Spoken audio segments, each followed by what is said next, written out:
Il est 4 heures du matin à Assouan. Il nous faudra 3h30 de route dans le désert pour arriver à Abu Simbel.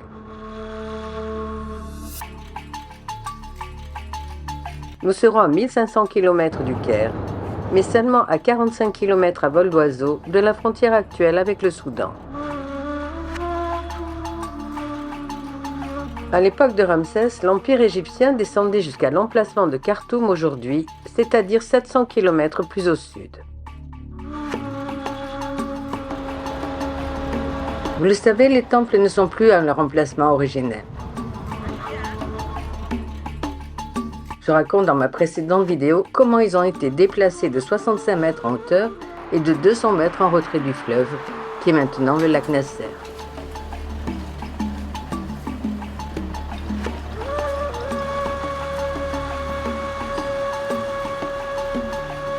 Au début du 19e siècle, les deux temples-grottes sont presque ensablés.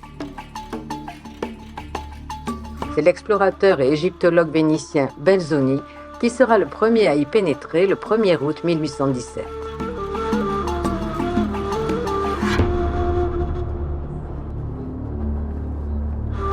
L'expédition est financée par le consul général de Grande-Bretagne, Henry Salt. Mais c'est surtout l'expédition de Champollion qui fait connaître les temples d'Istanbul, comme on disait à l'époque.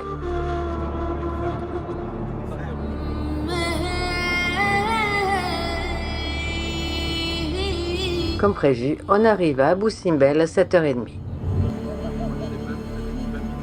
Jolie surprise.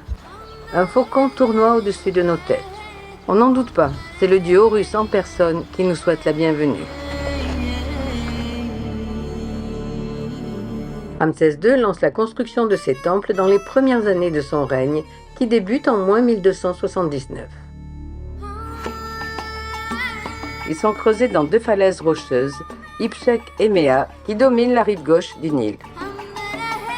Et pourquoi choisir un lieu si loin de Thèbes, la capitale, et des résidences royales du delta? La principale raison est liée à 3 événements concomitants se produisant aux alentours du 18 juillet. L'étoile Sothis réapparaît dans le ciel après 70 jours d'absence. Et elle réapparaît juste quelques instants avant et très près du point où le soleil va se lever. Au même moment, l'inondation apporte à l'Égypte le limon noir indispensable pour fertiliser la terre.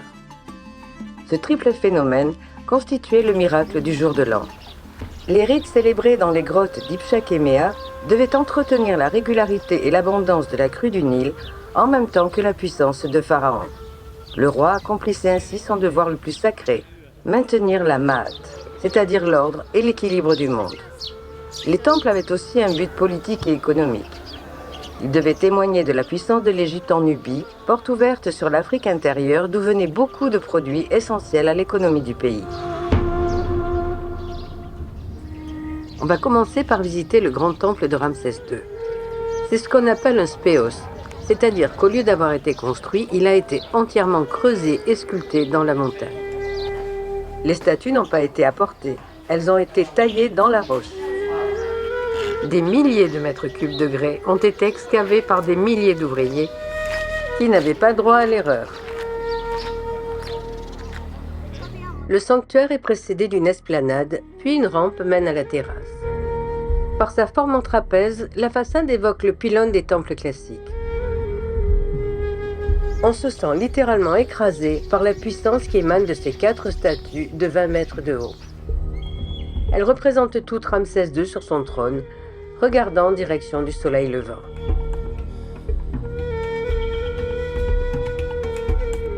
Il porte tous les attributs du pharaon. La double couronne, le voile royal, le cobra protecteur, la barbe postiche attachée derrière les oreilles et le pagne à 2 vantaux. À côté et entre les jambes de Ramsès II, on voit 12 statues plus petites. Pour la première fois, un pharaon se fait représenter avec sa famille. À gauche de la porte d'entrée, sa première épouse, sa mère, ses filles aînées, son fils aîné et peut-être une petite fille. Il faut savoir que ces 2 filles sont devenues grandes épouses royales en épousant leur père après la mort de Néfertari. À droite de l'entrée, sa première épouse, sa mère, son 2e fils, 3 filles. Meritamon et Bakhetmout sont elles aussi devenues grandes épouses royales en épousant Ramsès II. Quant aux enfants, c'est un tout petit échantillon puisqu'il en aurait eu plus de 100.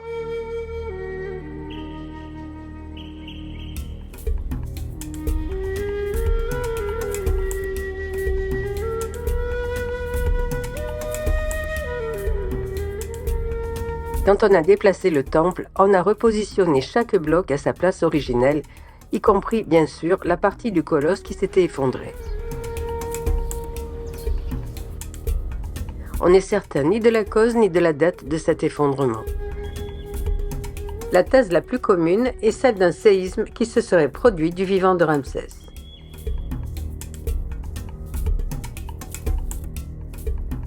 Avant l'escalier, 2 stèles se font face. Elles montrent des scènes d'offrandes de Ramsès II à divers dieux. Une autre stèle passe facilement inaperçue au point que je n'ai aucune photo à vous montrer. Mais comme elle est toujours mentionnée dans les descriptions d'Abou Simbel, je vais quand même vous en parler. Elle commémore l'union de Ramsès II avec la fille du roi hittite en l'an 34 de son règne.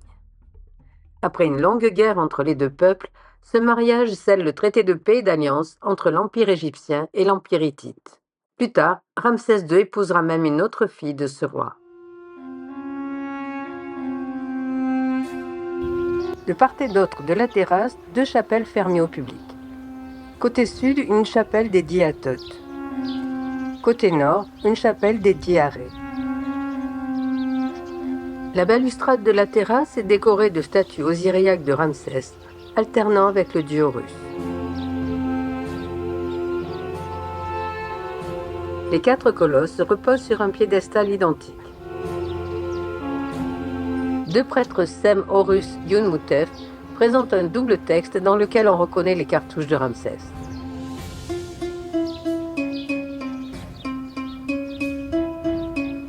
Dans une niche au-dessus de la porte d'entrée, Réorecti sort de la montagne. Il tient dans ses mains le sceptre User et la déesse Maat. La lecture de ce cryptogramme donne le nom de couronnement de Ramsès, User, Maat, Ré. Ce qui signifie pour les égyptologues que Ramsès s'identifie au dieu soleil.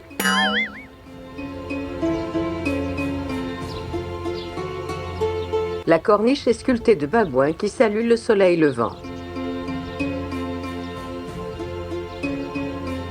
Dans le passage, on voit la représentation traditionnelle des prisonniers de guerre. Ici, les Nubiens. De l'autre côté, les Asiatiques, eux aussi enchaînés et à genoux. Les coudes sont attachés dans le dos. Leurs liens passent par leur cou et sont terminés par des ombrelles de papyrus pour les Asiatiques et de lotus pour les Nubiens.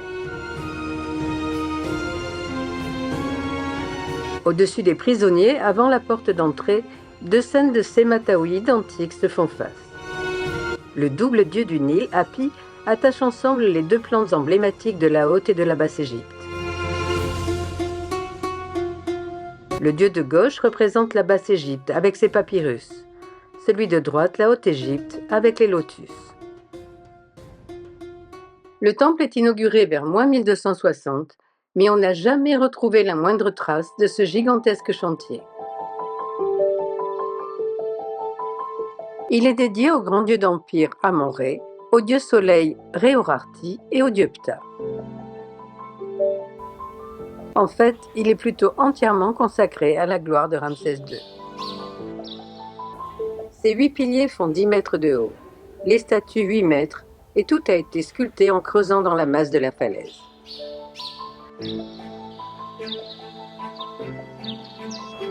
Cette première salle hypostyle joue le rôle de la première cour d'un temple à l'air libre.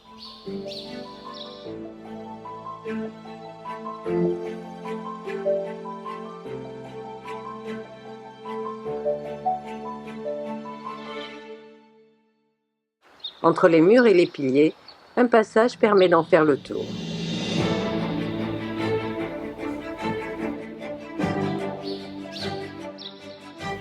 Au plafond, le vautour Nekhbet, déesse tutélaire de la Haute-Égypte, protège le cheminement royal.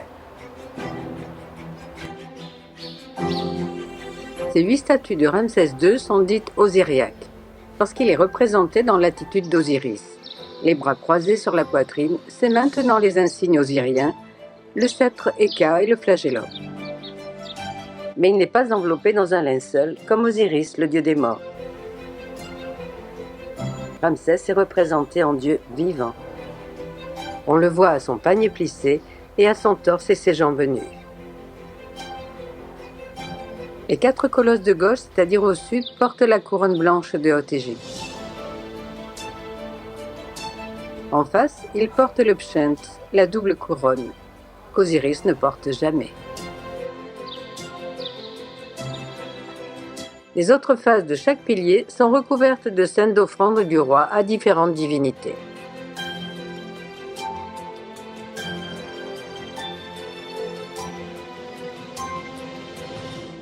Entre le 3e et le 4e pilier du côté sud, sur un mur de 3 mètres de haut, se trouve une stèle sur laquelle est gravé un texte appelé Décret de Ptah. Le dieu s'adresse au roi en lui disant qu'il est son père et chante ses louanges. Il évoque les victoires de Ramsès et l'arrivée de la princesse hittite destinée à devenir épouse royale. Voici les scènes qui décorent les 4 côtés de la première salle hypostyle. Elles sont entièrement consacrées aux exploits du pharaon dans son rôle de protecteur du pays. Les parois sud et nord montrent des scènes de guerre. Sur la paroi est, on retrouve les scènes habituelles du massacre des ennemis, gravées habituellement sur le pylône d'un temple. Sur le mur du fond, Ramsès conduit des captifs devant les dieux.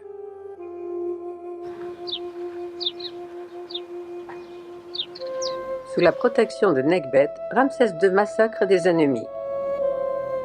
À droite, des captifs, mais il est caché par le pilier. Réorarti tend un glaive au pharaon.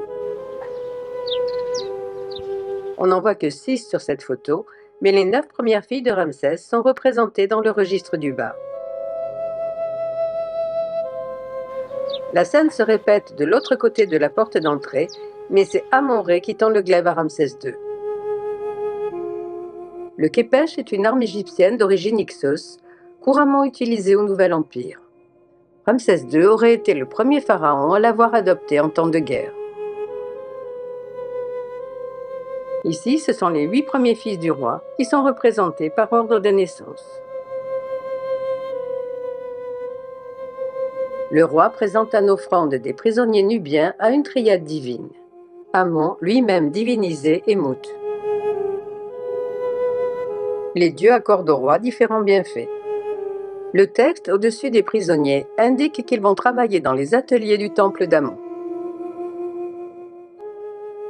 De l'autre côté, c'est la même scène, mais devant Réorarti.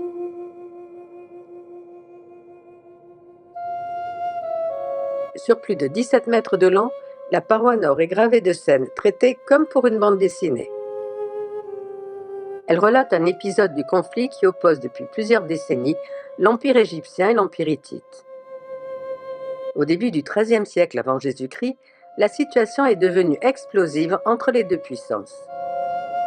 5 ans après le début de son règne, le jeune pharaon Ramsès II décide de reprendre la ville de Kadesh, qui avait échappé au contrôle de son père Séti Ier.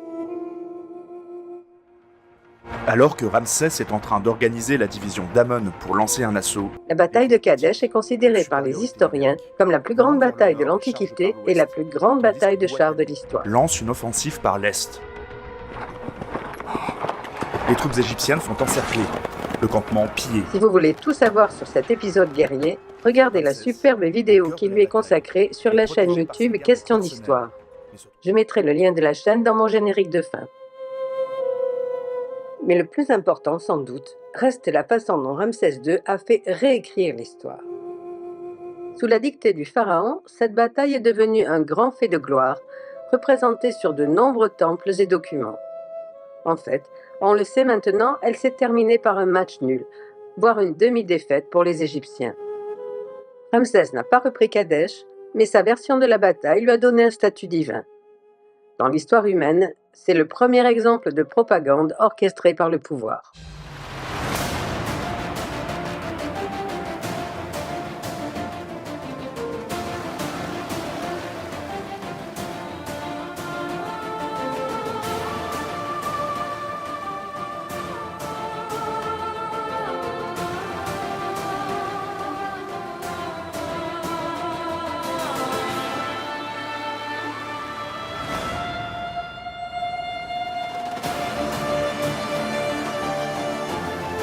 Sur le registre inférieur de la paroi sud, Ramsès II part à l'assaut d'une forteresse syrienne.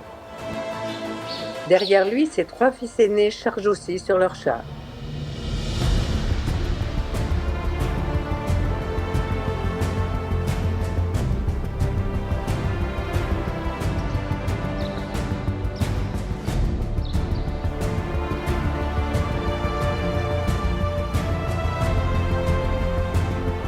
Autre scène très spectaculaire sur ce mur, le roi piétine un ennemi libyen et s'apprête à percer la poitrine d'un autre.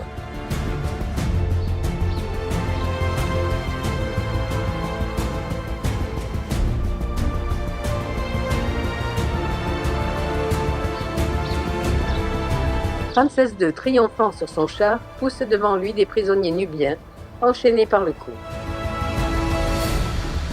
Un écuyer marche devant, portant les sandales du roi. Son lion apprivoisé galope sous son cheval. On va aller voir la deuxième salle hypostyle. Vous venez? Elle est plus petite que la première, environ 12 mètres de large sur 7 mètres de profondeur. Ces 4 piliers sont décorés de scènes du roi avec une divinité, toutes différentes, sauf Hathor et Mout, qui sont représentés 2 fois.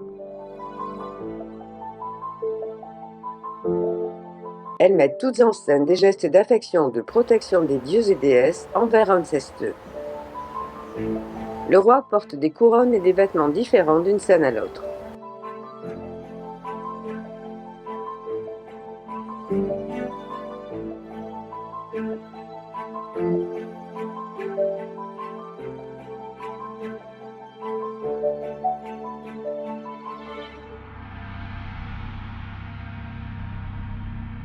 Les parois sud et ouest sont les mieux conservées. Sur le mur sud, la barque d'Amon-Ré à tête de bélier est portée en procession par 19 personnages. Devant la barque, le roi tient l'encensoir et le sceptre Sékem. La reine agite des sistres atoriques. Le sistre était un instrument sacré de l'Égypte ancienne. Il était utilisé lors des danses et des cérémonies religieuses, particulièrement celles dédiées à la déesse Hathor. On faisait retentir des sistres pour maîtriser les crues du Nil et pour éloigner Seth. Sur le mur sud, Ramsès II offre un bouquet de lotus et de papyrus à 3 divinités. Amon-Ré, lui-même divinisé, et Mout. À l'origine, Mout était assise et le sculpteur l'a déplacée pour faire la place à Ramsès II. On voit encore les traces de son fauteuil à travers sa silhouette, et ses pieds n'ont pas été effacés. La deuxième version la représente derrière, debout. En fait, chaque fois que Ramsès II divinisé est représenté au milieu de la triade, il a été rajouté dans un deuxième temps. J'ai eu beau chercher, je n'ai pas trouvé d'explication à cette bizarrerie. Sur le côté est de la paroi nord, Ramsès II offre des salades au dieu Min, suivi de Ramsès II divinisé et d'Isis. 3 ouvertures donnent accès au vestibule, sorte d'antichambre avant le sanctuaire. Le vestibule est une salle tout en largeur, puisqu'elle est aussi large que le reste du temple, mais ne mesure que 3,50 m de profondeur. Il est entièrement décoré de scènes d'offrande.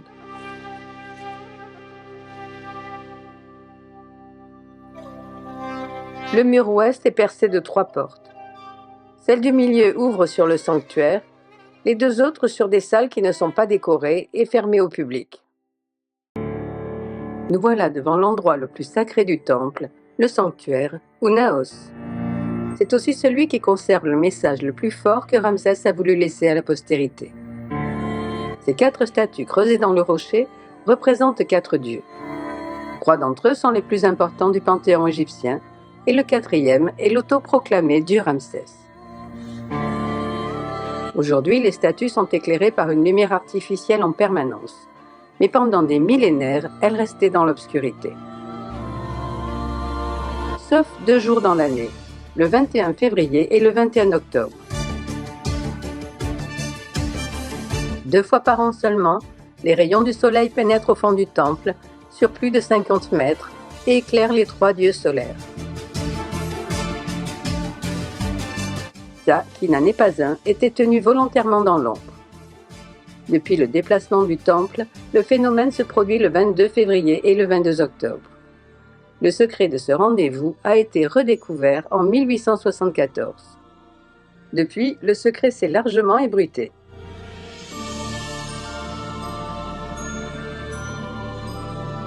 Sur le mur nord, Ramsès encense la barque de Ré.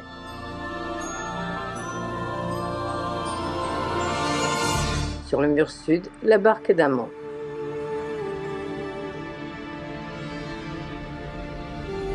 On va retraverser la 2e salle hypostyle pour se retrouver dans la première salle à piliers. 4 ouvertures conduisent à des chambres transversales, dites salles du trésor. Sur la partie gauche du mur du fond, la porte donne accès à une pièce rectangulaire.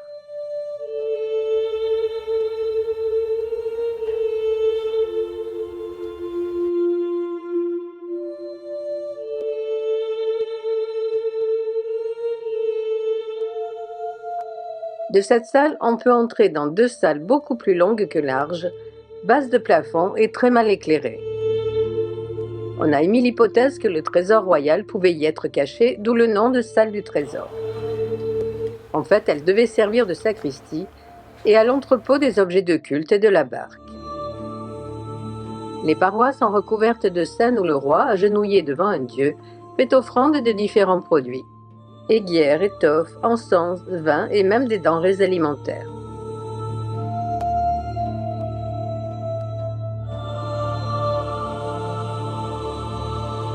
La salle Est est percée de 8 niches qui devaient contenir les objets de culte ou des statues. Comme la salle Ouest, une banquette fait le tour sur 3 côtés et elle est très mal éclairée. Seul le mur Ouest est décoré de scènes d'offrande.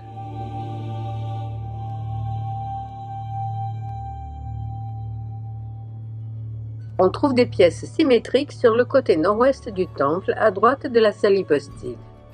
Mais 2 autres salles par lesquelles on entre directement depuis la salle à piliers ont été ajoutées plus tard. On voit très bien que la bataille de Kadesh était déjà gravée sur le mur quand les portes ont été percées, puisqu'elles ont détruit une partie des reliefs. Comme dans les salles sud du trésor, celles du nord reproduisent sur leurs parois tout un ensemble de scènes qui mettent le roi en présence de divinités. Le plus souvent, Ramsès II est agenouillé, plus rarement debout. Il fait face à des déesses ou des dieux assis sur leur trône. Un certain nombre de divinités nubiennes y sont à l'honneur, mais on y trouve également un panthéon plus classique, représenté notamment par Réorati, Amon, Mout, Khonsou, Ta, Thoth, Isis et quelques autres.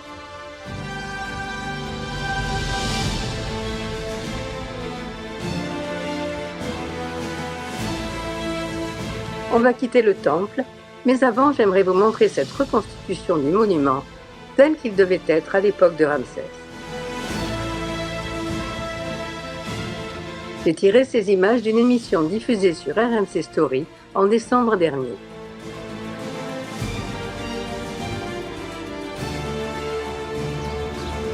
Allons visiter maintenant le 2e temple Spéos que Ramsès II fit creuser pour Néfertari.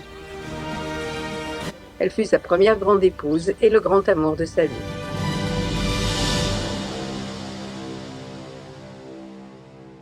C'est le seul édifice religieux bâti pour une épouse de Pharaon. Il a été lui aussi creusé dans la montagne, mais il est plus petit que le temple de Ramsès. Il est consacré à la déesse Hathor et à sa représentante suprême, la grande épouse royale. Néfertari est élevé à la fonction de principe féminin d'un dieu, appelé aussi parèdre. Par exemple, la parèdre d'Amon est la déesse Mout. Ramsès II confirme Néfertari pour qui se lève le soleil, comme sa parèdre. En tant qu'épouse du dieu, elle seconda le roi dans toutes les fonctions royales et religieuses.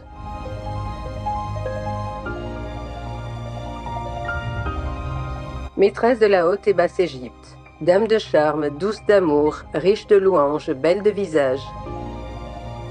Les épithètes les plus sublimes ont été employées pour la qualifier.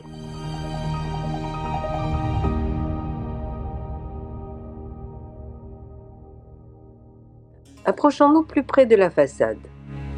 Vous le voyez, elle imite elle aussi la forme du pylône des temples classiques. De part et d'autre de la porte, deux statues de Ramsès II encadrent une statue de Néfertari. Elles sont toutes tournées vers le soleil levant, bien entendu.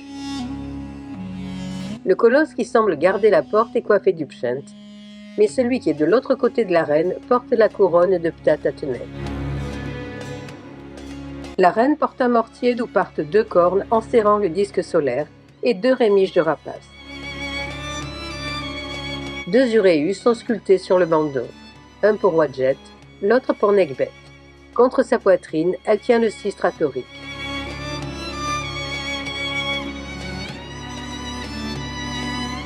Au pied du roi se tiennent deux de ses fils, au pied de la reine, deux filles.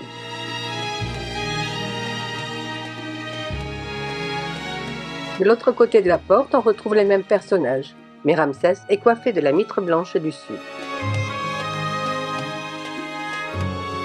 Regardez bien la statue la plus à gauche. Elle est plus grande que les autres. Elle mesure 8,40 m, soit 16 coudées des mesures égyptiennes. Et 16 coudées, c'est la hauteur de l'inondation la plus favorable au pays.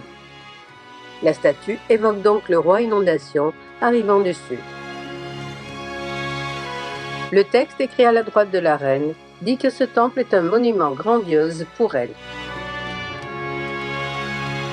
Dans le rocher, 4 stèles ont été gravées.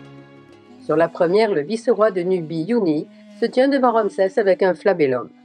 Yuni avait surveillé la construction d'Abou Simbel au début du règne de Ramsès. Sur la suivante, le premier échanson royal, Ramsès Achahézed, se tient devant le roi.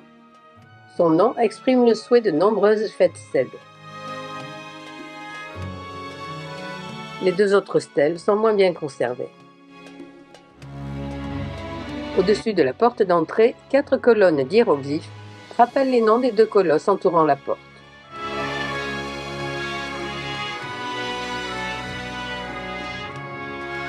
Sur le linteau, Amon-Ré et l'Horus de Méa sont représentés dos à dos assis sur des trônes. À gauche, Ramsès II offre 2 vases de vin à Amon. À droite, il fait brûler l'encens devant Horus. Sur les montants, on a gravé des textes à la louange de Ramsès II.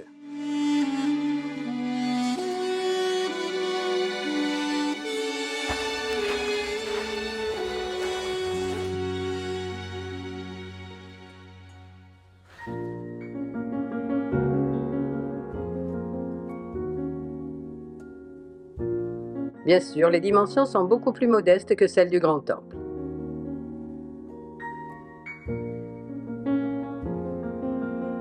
Au premier coup d'œil, on voit que la décoration de la salle à piliers est plus délicate que celle du Grand Temple. Les piliers attirent tout de suite l'attention, car le dessin et les couleurs sont encore bien conservés. Une curieuse coloration claire, légèrement jaune, prédomine. C'est peut-être une allusion à la lumière solaire, ou à Hathor surnommée la dorée. Un cistre atorique à Naos est sculpté sur la face des piliers tournés vers l'intérieur de la salle. On y voit aussi 3 colonnes de hiéroglyphes.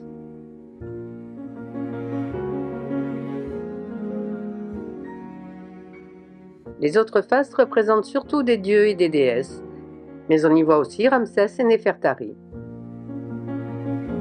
Pour Ramsès, vous devez me croire sur parole, je n'ai pas de photo à vous montrer.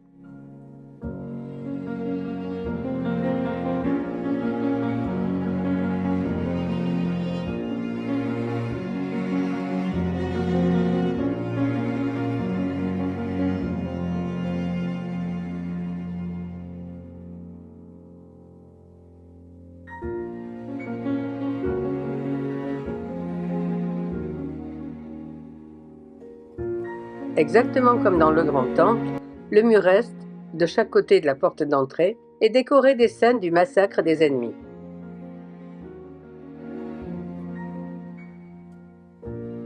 La différence étant que dans ce temple, la reine est présente.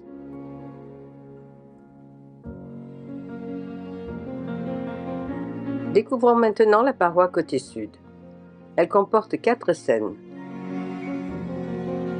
Côté est, Ramsès II se tient devant Hathor. Il porte la couronne de Ptah-Tateneb. La déesse lui tend le collier Ménat. Sa main gauche tient la tige de millions d'années. Seth Tombos et Horus de Ménat couronnent le roi. Seth lui donne toute vie, tout pouvoir et toute santé. Horus lui promet les années d'Atum. Ils tiennent tous deux des tiges de millions d'années. Néfertari offre des papyrus et le cistre Naos à Anouket. La déesse lui donne vie et prospérité, santé et joie. Ramsès II, coiffé du Képrèche, fait l'offrande de la Maat à Amon-Ré. Le dieu lui promet toute bravoure et toute victoire.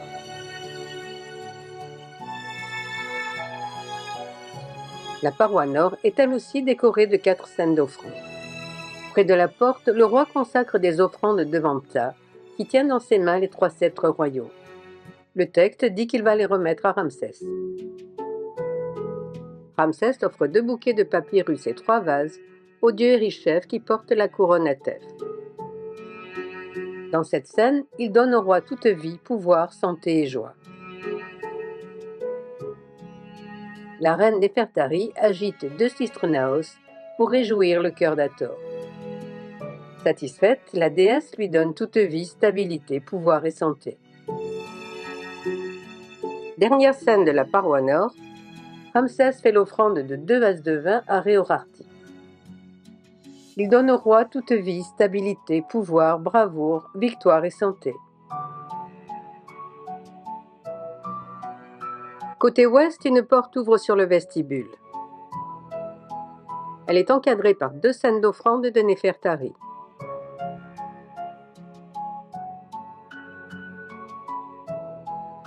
Sur les montants, le roi invite à entrer. Sur le linteau, l'Horus de Béhédet veille au-dessus d'une louange adressée à Ramsès. Voici le vestibule. Il ne mesure que 2,50 m de profondeur, mais il est soigneusement décoré. Sur le linteau, le cartouche de Néfertari est posé sur le signe de l'or. Il est entouré de chaque côté par la déesse Nekhbet, déployant ses ailes en protection. Ramsès offre 2 bouquets à la déesse Hathor, représentée sous forme de vache, dans une barque naviguant dans les papyrus. Néfertari offre 2 bouquets de papyrus à la déesse Hathor, représentée comme sur la paroi nord. Sur cette scène, Ramsès et Néfertari offrent ensemble des fleurs à la déesse Taouret. Elle a ici l'apparence d'Hathor, mais elle est plus souvent représentée sous la forme d'un hippopotame.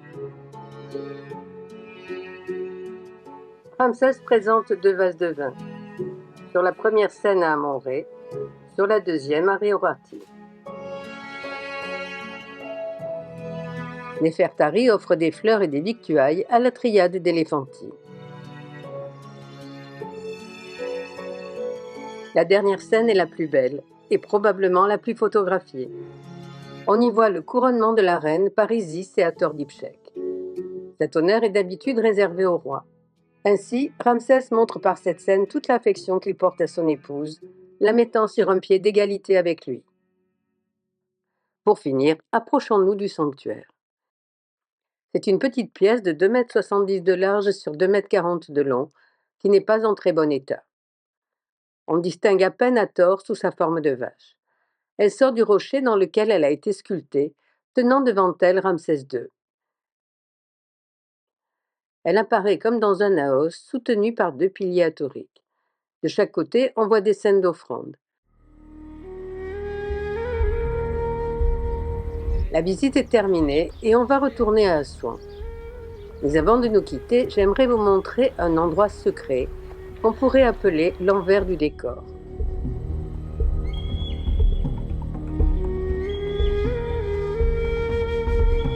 Voilà ce qui se trouve au-dessus de nos têtes quand on se promène dans le grand temple de Ramsès, depuis qu'il a été déménagé ici en 1968.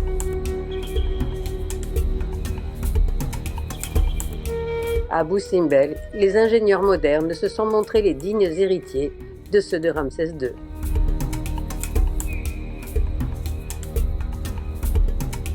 Cette fois-ci, c'est bien fini. Je vous donne rendez-vous à Luxor.